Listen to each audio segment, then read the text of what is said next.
next, we have our next summit speaker. His name is Thomas Alomes. Thomas is the leader of Sports Tech World Series, which is the largest global community in sport data, digital, and technology. He is the host of Sports Tech Feed, the global sports technology podcast, and is heavily involved in the startup scene, supporting early stage and scale up sports tech companies. Thomas, welcome with us to the SportIn Global Summit.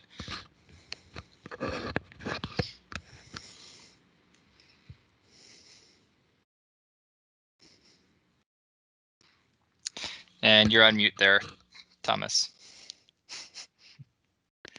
Classic, of course.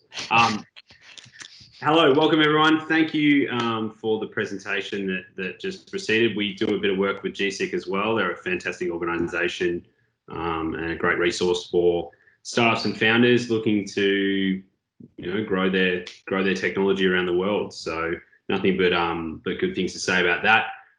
In terms of what I'm speaking about today, I can bring it up on the screen here. You don't really need to see me apart from this, but I am really talking about trends. So 2020, a year like no other, to say the least. And today, if you can someone can give me a yell that they can see that. Yep. Cool. Good to go. Fantastic. So talking about trends, state of the global market. So this is kind of the stuff that we're going to be running through here today. Bit of an intro, how we define sports technology, the framework that we use, key trends, and then a little bit of general industry advice. And that's mainly geared towards startup founders, but also practical for people working within sporting organizations. So a little bit about myself, as Christian said, head of North America for Sports Tech World Series. We're the world's leading sports technology community. We run events and digital activations around the world to basically connect to the different parts of sports technology. So founded about 5 years ago in Melbourne, Australia, which is where I'm originally from. I've traveled with the company. I was based in London for a few years, and now I'm in Austin, Texas, leading our North America activities. So a little bit of background to myself. I also sit as the chair of the commercial leadership board of the International Sports Technology Association and mentor and judge for a range of sports tech accelerators. So that's really where my passion sits, is basically growing the industry as a whole, and get to interview some pretty interesting people each week on our podcast, Sports Tech Feed. So if you haven't checked that out, I'd recommend that. We actually had Niharika Singh from One Championship, who have just done a partnership with Microsoft. So that was this week. And then last week we had Patrick Ward, head of research and development for the Seattle Seahawks. So if you're interested in sports technology, sports innovation, definitely check that out. Kind of an overview. Basically, sports technology, as we think of it, is a niche amongst sports, but it overlaps with so many adjacent areas. It's a bit of an amorphous term. And that's something that I want to start on with definitions first, talking about what are we talking about when we talk about sports tech, because it can be kind of lost in I guess, some of these discussions, and really, if you can't measure it, then you can't accurately talk about it. So the market there, billions of dollars, looking to grow over the next few years, and actually the impact of the COVID-19 pandemic in really taking an enormous chunk out of the sports market, and especially in North America, provides an exciting opportunity for sports technology to step in. Both in terms of providing solutions around safety and return to play, things like that, but also looking, when sports teams return, looking, is there a more efficient way that they can solve a problem than how they've traditionally done it. And sports sometimes suffers from being very risk averse, slow movers, things like that. And technology and digital has the opportunity to disrupt, but overall improve the experience for fans, for athletes, and then ultimately drive revenue and efficiencies for teams and leagues. So this is how we define sports technology, breaking it down into 8 areas. This is our framework. So I'll run through the kind of quick definition of each here. So fan and sponsor engagement, probably the most obvious one and talked about really, in the most obviously kind of technology and innovation area. But really, that's basically how do you improve it for you and I as fans. So that's a really large area of what we talk about as sports tech, media and broadcast, things like OTT, remote production, a lot of stuff like that. How do you in this COVID world, how do you pipe in sound to a broadcast that's from fans remotely that can't be in the stadium? Solutions like that. Data capture and analysis, again, speaks for itself. You're talking at the most basic, the kind of Moneyball stuff, data analysis, the big companies like your Sport Radars, Genius Sports, Stats Perform that gather all that data and process that. And then betting and fantasy sports, really big area, and that's kind of one of the trends we're going to talk about. And then onto this one, athlete performance and tracking. So everything from GPS tracking to say force plate measures. So companies like Catapult, Vald, a few of the ones we work with, Sparta Science, for instance, I was on a call with them this morning. So companies that work in that space, it's how can you get the best out of your athlete by tracking their performance and then using that to analyze and improve it. And that leads on to the next one with athlete team management, which is AMS systems, athlete management systems. When you've got all this data on these athletes, how do you then feed that back into something that's meaningful for coaches and the athletes themselves to act on that? So really about actionable insight. Stadiums and venues, again, fairly self-explanatory. That's everything from the kind of unsexy stuff behind the scenes, the piping in of internet connectivity, things like 5G, talking about, well, actually, how do you have these amazing fan engagement platforms? How do you make them work? Because if you don't have the underlying infrastructure, it doesn't matter. So that, and then going to some of the more innovative areas, and I'll talk about this a bit later, but things like biometric kind of analysis for someone coming to the stadium. So using my face as a ticket, facial recognition, things like that. It screens me for security, all that kind of stuff. And then obviously esports, massive booming area. It kind of pains me to put it as only one area, as that kind of amorphous blob. But it is very exciting. We'll talk about in the trends. So this usually works better if I've got a crowd that I can ask people, but I mean, have a guess in the chat and say that. So when do you think the first quarterback helmet receiver was legally used in an NFL game? And for all my friends who are tuning in from somewhere out of the US, you'd know that, well, you wouldn't know, but Americans would, that the coach can talk to the quarterback during a game before snaps are played. So play calling, things like that. And you see that's a helmet there with a little receiver, the little speaker there. So my point about all this is tech and sports is nothing new, but mainstream adoption and integration is. And that's something that's really exciting about 2020 and beyond, is that really it's hitting the mainstream. And something like this pandemic is forcing it more into the mainstream. So it's not seen as a gimmick or a nice to have. It is really folding integrally into the fabric of sports. So it was actually 1956 that inbuilt radio receiver was invented by some Ohio inventors, but it wasn't until 40 years later that the NFL legally allowed radio communication systems for a QB in a regular game. So, and then you see the timeline there as well. It wasn't until 2012 from analog to digital. In 2016, it wasn't until they had exclusive and secret broadcast frequency. So that's quite slow in terms of adoption and integration. But what we're seeing now is it's really rocket propelled. It's really growing at rates that eclipse the last, say, even 10 years.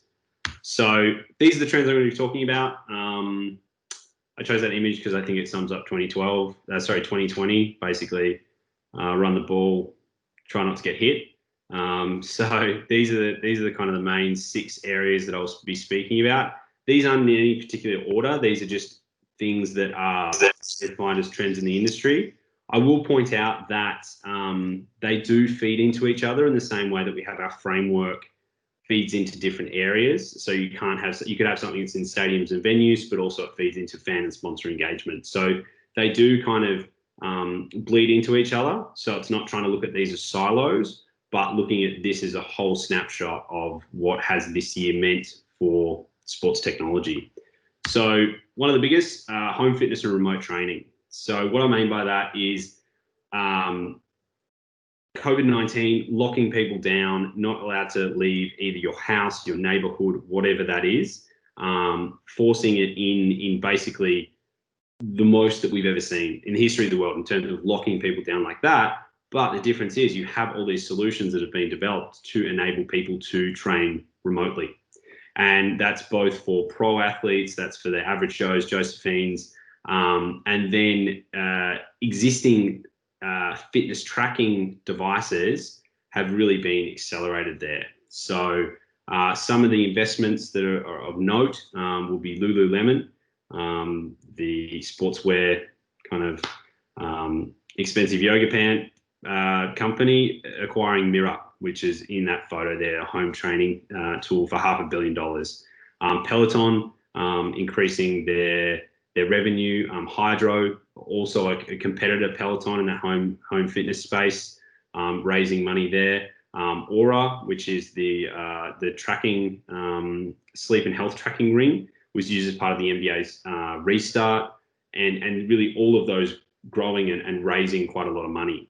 So part of this is all of this is that 2020 hasn't created new trends in and of itself. It's accelerated existing trends. So there was already a shift towards home training, shift away from gyms. People weren't seeing that value, but also in terms of health and fitness tracking, you had that kind of that younger generation coming in going, well, I'm not going to spend money on a gym, I'm going to train at home. But then you also had this older generation that were part of the baby boomers. They're cashed up, they want to spend more time in their own home, they want to be independent for longer. So they're looking at tools that can be used to help them do that. And a lot of that's coming from the elite performance down to the fitness and then into geriatrics and allied health. So that's kind of all those confluences of events are leading to a real growth in this area. So the other point I'd make about something like Peloton is the mainstreaming of it. So Peloton, as in the fitness bike, and other tools like that, were largely seen as by the communities that would serve them. So cyclists, for instance, that was seen as a bit of a gimmick. And if you're a hardcore cyclist, you go outside and you train, and that's what it is. And then you might have what's called a wind trainer, which is basically a mini treadmill for the back of the bike. And then that was part of your training. Whereas these gimmicks, exercise bikes, they weren't mainstream, they weren't cool for athletes. Whereas a lot of that's changed, and you've seen just out of necessity, you've seen Peloton doing mock Tour de France's, or digital Tour de France. Ironman did virtual Ironmans. So it was these things where it was mainstreaming. So taking in the elite athletes, the kind of prosumers, and adopting this technology beyond being a gimmick, but being a serious training tool. So again, that's something that's been brought about by the pandemic, but was starting to happen anyway. Frictionless fan experience. This encompasses so much, and so, honestly, some of the coolest tech that you're going to see in the next few years.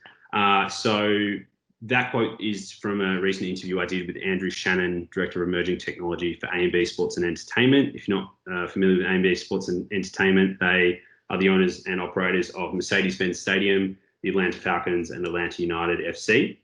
So his main point was that everything, apart from player, staff, and fan safety, falls to the wayside until we're able to host events again. The technology is really focused on sanitation and frictionless technologies.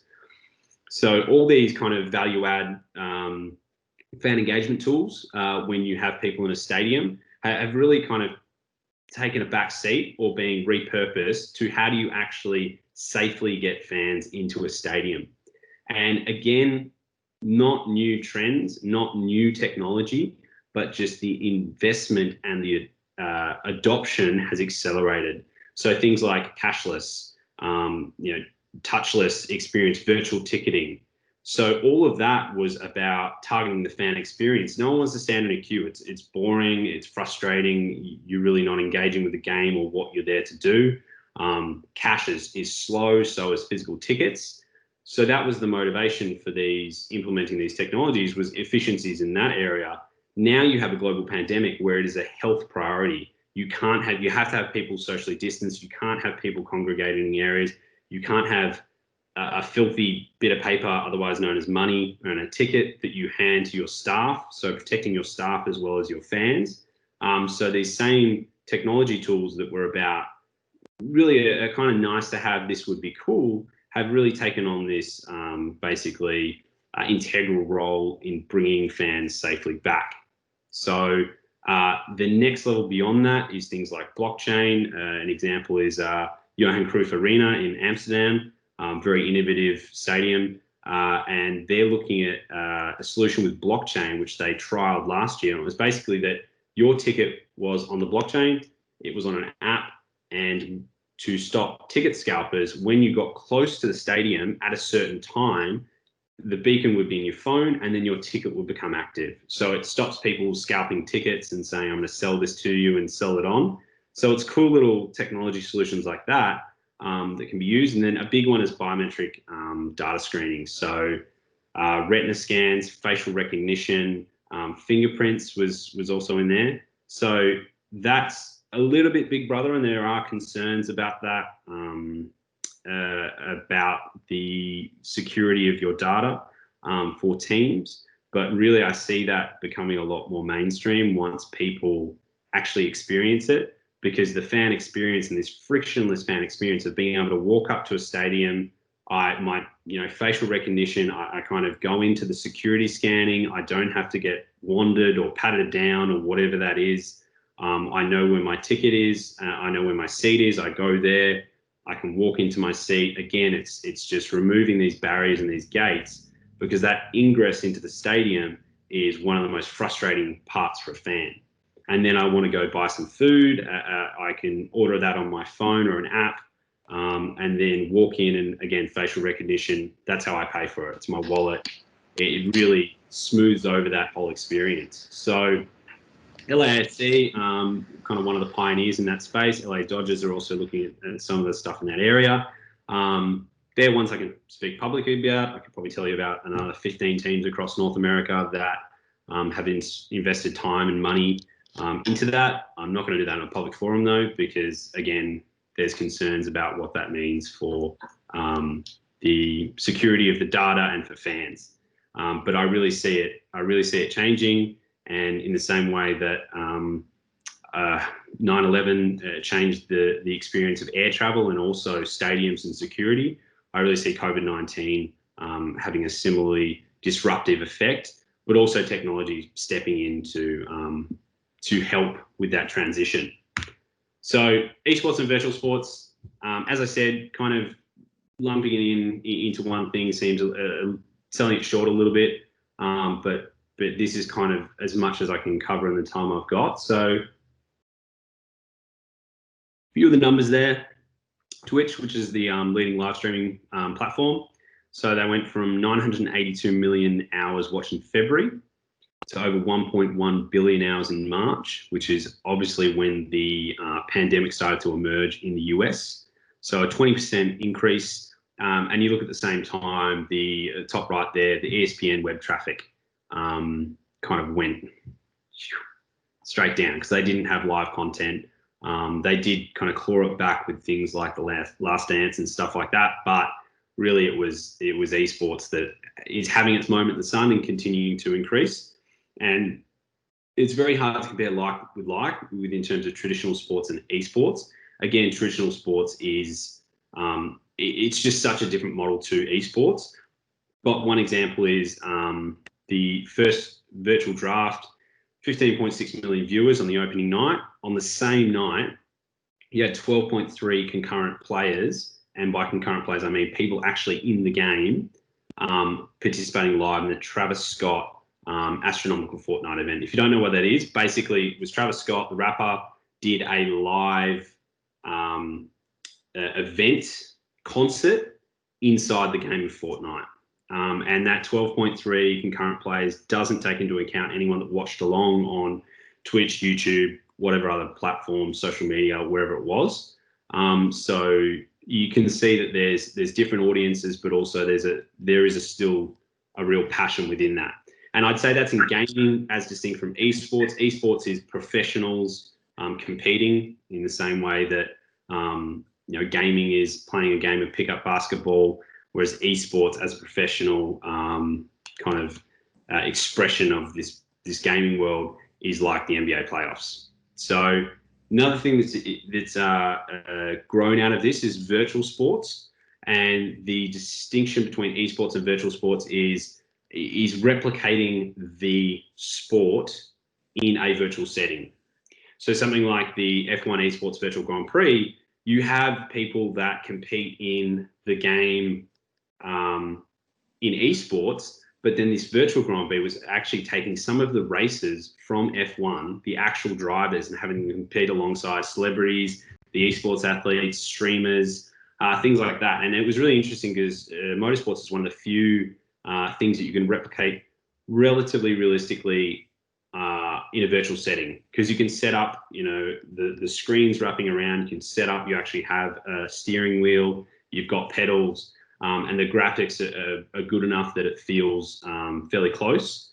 And something I also did within that, which is really interesting to note, is advertising. They were able to transition some of their sponsors, so Heineken, for instance, that they didn't have the inventory because they weren't running actual races to complete their contract and say, well, Heineken, we said that we're going to give you this much exposure. We can give you this exposure, but in a virtual setting. So you had sponsorship through Heineken for the virtual one. So for me, that was probably one of the best pivots during the lockdown, during the kind of height of the lockdown, was from F1. And I mean, Fortnite's valuation, Epic Games, continues to grow, even though they've had a few dramas with Apple over the last little bit. But the fact that would even go up against Apple and Google shows how strong their market position is.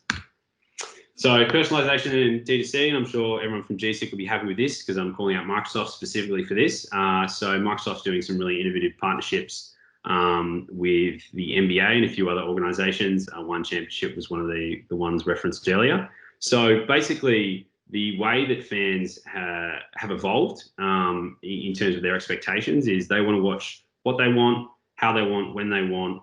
And that's really mirroring a lot of what happened with the music industry at this point. So in the sense of, I want to listen to one song on my iPhone and I want to stream it, rather than owning it, downloading a whole album, whatever that is. So it's an imperfect comparison, but it kind of fits there.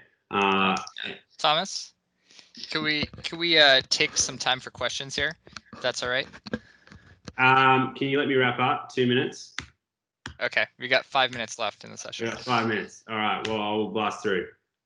So essentially, digital revolution. The point is, using artificial intelligence and advanced analytics, you can deliver content to people when they want it, and that's kind of here as well in AI, ML, computer vision. But basically, the way that I can understand data, and that's part of the deal with Microsoft and the NBA, is developing a kind of OTT digital offering for them off an app.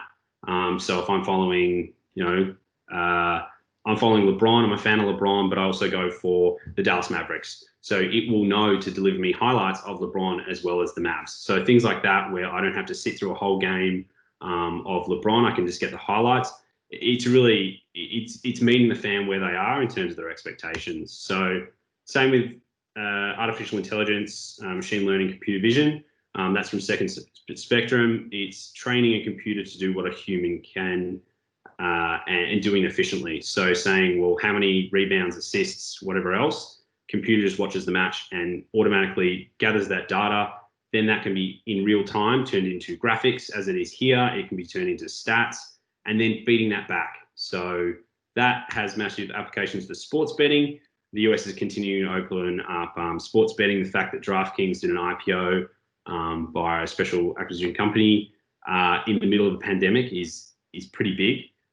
Penn National also 36% of Barstool Sports for 163 million. So that as a market is continuing to grow massively. And again, that comes back to personalization, understanding that data, and really being able to deliver what fans want when and how they want it. So that's generally industry advice. Main thing is the top right. If you're thinking about putting solutions in, you're pivoting, look at the return to play, but also recognize that there potentially will be a vaccine. There's probably going to be a vaccine. So when you're pitching to sports teams, how do you kind of hit that middle bit? How do you go, this is really useful for getting you back to some version of normal, but then beyond that, it's going to add you value there. And also look beyond pro sports, look at fitness markets, look at into health, things like that.